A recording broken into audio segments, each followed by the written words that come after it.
Classroom Circles, a Practice for Building School Community by Candice Kuykendall. Circles are all around us. In the ripples created by a stone dropped in water, in the heavenly bodies that make up our solar system, that light our day and our night, in the juicy slices of fruit that tantalize our taste buds and delight our eyes, in pots and pans where cooks stir in sizzling circles to prepare wholesome and satisfying meals, in getting us from here to there and all the places in between, in the shining metal band exchanged by two people devoting their lives to each other, in the play of children joined together in friendship. Circles embrace us and move us forward.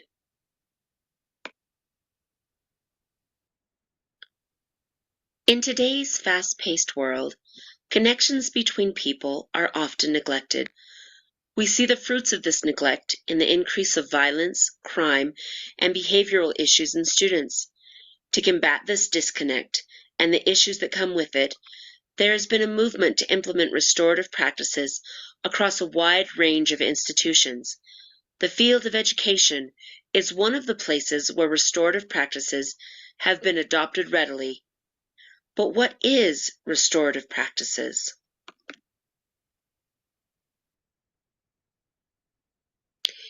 Here is a video from the International Institute for Restorative Practices explaining.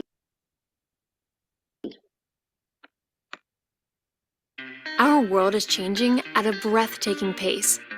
Social patterns that have long characterized human life are changing dramatically around the globe, diminishing social bonds within families, schools, workplaces, and communities. But humans are hardwired to connect. Just as we need food, shelter, and clothing, we also need strong and meaningful relationships to thrive. With all this in mind, what is restorative practices? Restorative practices is an emerging social science that studies how to strengthen relationships between individuals and within communities. When put into practice, the effects are profound. In schools, students experience greater safety and sense of belonging, resulting in improved behavior, less bullying, and less violence. In workplaces, leaders facilitate direct communication among staff and address conflict as it arises. The result is higher performance, greater accountability, and effective collaboration. In criminal justice, new options allow victims and offenders, friends and family, to repair the emotional harm caused by crime. Throughout our neighborhoods, restorative practices give regular people more voice in the issues that matter most. In a nutshell, restorative practices is the science of relationships and community. Your individual daily interactions have a big impact on the world around you, at your job, with young people, and throughout your community. How we relate matters. This video was brought to you by the International Institute for Restorative Practices. To learn more, attend our flagship event, Basic Restorative Practices, enroll in a graduate course, or join us at a world conference. Our world is Joshua Kuykendall, co-author of Restorative Circles in Schools, says, building and strengthening relationships and community is a critical component of school culture. Restorative practices is an essential process for creating a positive learning environment, building social capital, and resolving relational issues.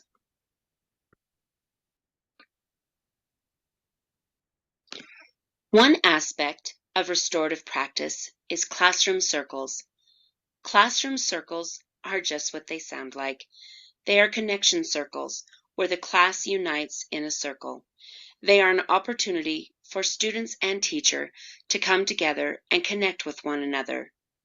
Classroom circles are a place where the power dynamics of a classroom are balanced. Everyone controls a portion of the meeting when it is their time to talk. Each circle is unique to its community.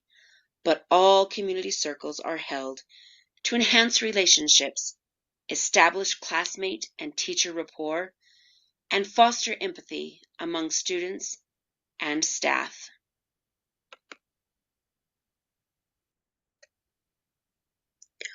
Classroom circles are about ensuring that all students feel they have been seen, heard, and understood, that they are connected to others and have given and received respect.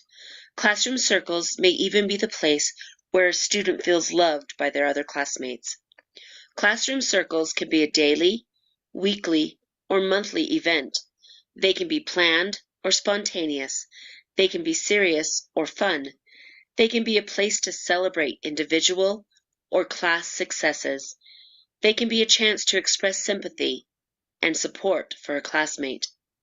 Classroom circles open the communication pathway between student and teacher and student. It provides a place where each individual in the circle can be themselves, express themselves, and value themselves as part of the community. Feeling part of a community often helps individuals to modulate their behavior in order to maintain their place in the community. If an individual's behavior is problematic, the relationships built during classroom circle can help in the restoration of the offender to the classroom environment.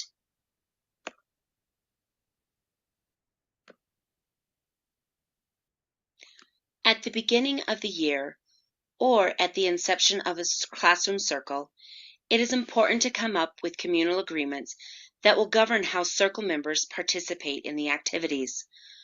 The foundational principle should always be respect. Respect for each individual in the circle. Respect for the rules. Respect for the purpose of the circle. Here are some rules that are almost universal for circles. They are: number 1, speak from the heart. Be sincere and honest. Number 2, listen from the heart. Don't judge. Number 3, no need to rehearse. Be spontaneous. Number 4, say just enough. Don't take up too much time on your turn. Number 5, respect the talking piece.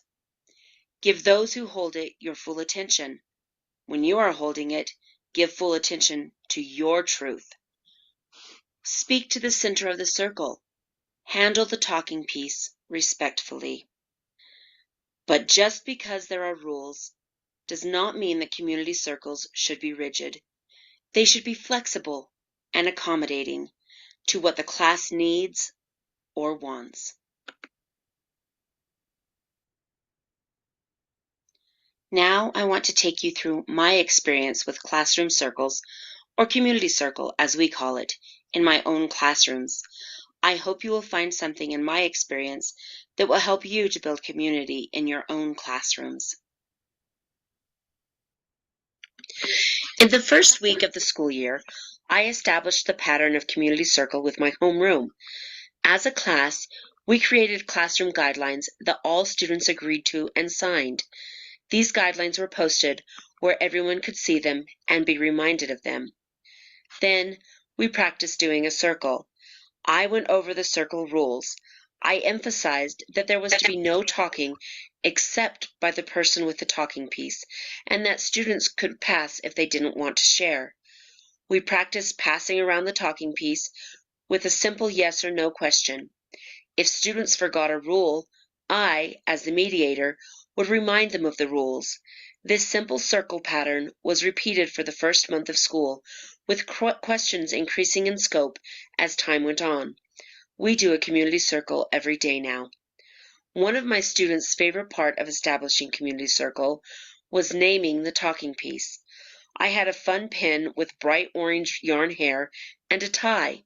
I thought it would make a great talking piece, and my students agreed. They loved it. They called it Pickles.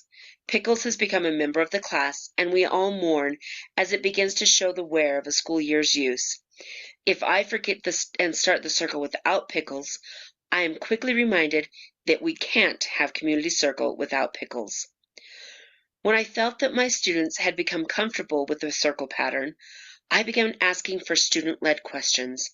I did not put any restrictions on the questions it asked, except they had to be appropriate and kind. I have been pleased with the variety of questions the students come up with. They have been thought-provoking, silly, heartwarming, uniting, and dividing. They have elicited groans and laughter. They have enticed the shyest student to speak up and quieted the most talkative student. They have thrilled every student and annoyed every student. They have caused every emotion to be displayed in the circle. They have opened up topics where the students have had very different opinions, and yet all have been allowed to voice their opinion. Student questions are the best.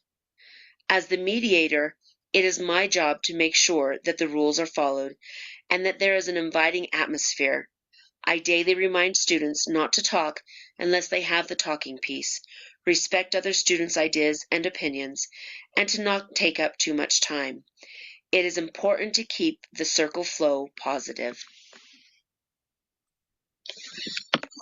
In my experience, having daily community circle has resulted in positive things in my classroom. Some of the positive effects I fully expected, but some have been a surprise to me. Community circle is something that the students look forward to because it is a low-stress, fun, usually, start to the day. It has brought laughter and unity to the class. Students have improved on their speaking skills and do a better job of giving attention to others when they speak. It has provided an opportunity for students to hear opposing viewpoints from classmates and still be able to get along. And it has helped some students to improve their on-the-spot thinking skills. What surprised me was how much the students enjoyed me joining in and answering the questions with them. I was also surprised at finding out that the students who rarely speak tend to like the circle the most. Finally, I was pleased to learn that holding daily community circle results in higher productivity. Community circle influences academics as well as social emotional learning.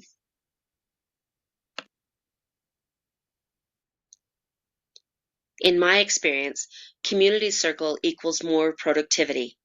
I teach 3 ELA classes per day. I was continually surprised by how much my homeroom class was accomplishing in a day compared to the other 2 classes. Every day in my homeroom class, we use 10 to 15 minutes for community time with our circle, announcements, and even just some banter between students and teacher. And every day we would still get through all that I had planned for the day.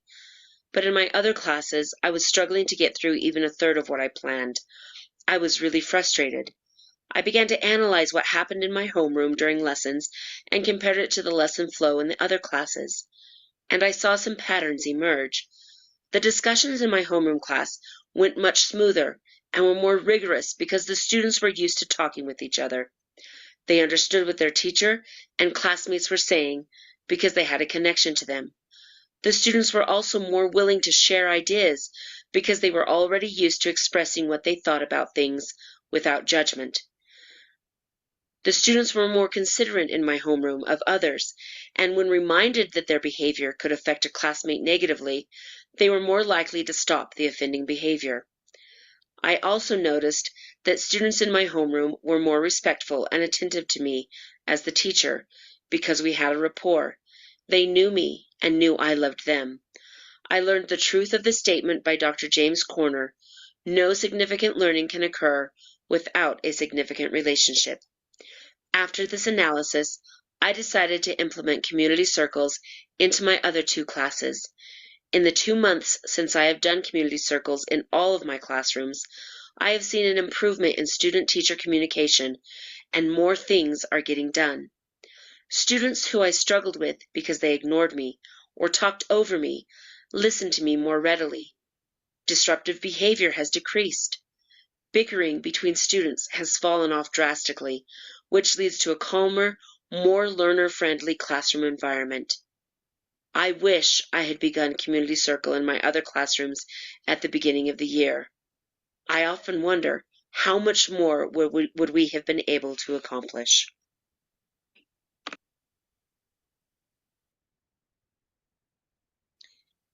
In preparation for this presentation, I asked the students in each of my classes to answer 4 questions about their experience with Community Circle. Overwhelmingly, the students had favorable opinions about and toward Community Circle. When asked if they liked Community Circle, 75% of the students said that they did. Only a small percentage said that they didn't like Community Circle at all.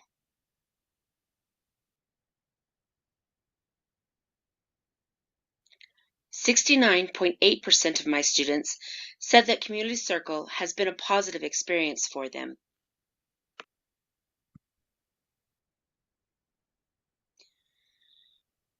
"55.1% of my students felt that Community Circle connected them with their classmates and their teacher.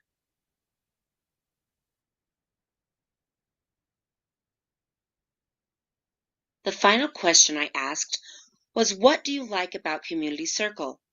Here are just a few things my students shared with me about their Community Circle experience. I like to share my thoughts about the question. It's fun. Everyone gets to share something. I have gotten to know everyone. I am so glad you started doing it. We get to talk in class. I've learned so much about other people with this Community Circle. I like Pickles the talking stick. I like it too much. I like the Community Circle because it gives everyone's opinion on something. The class opens up, and it makes me feel good. I can say what I like. I have really liked having my voice heard."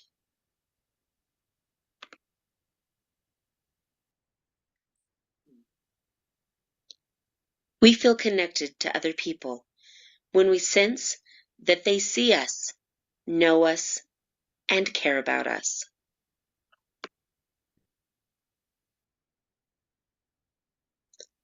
That's what community circles are about: being seen by our community, being heard by our community, being known by our community, and developing affection for each other within our community.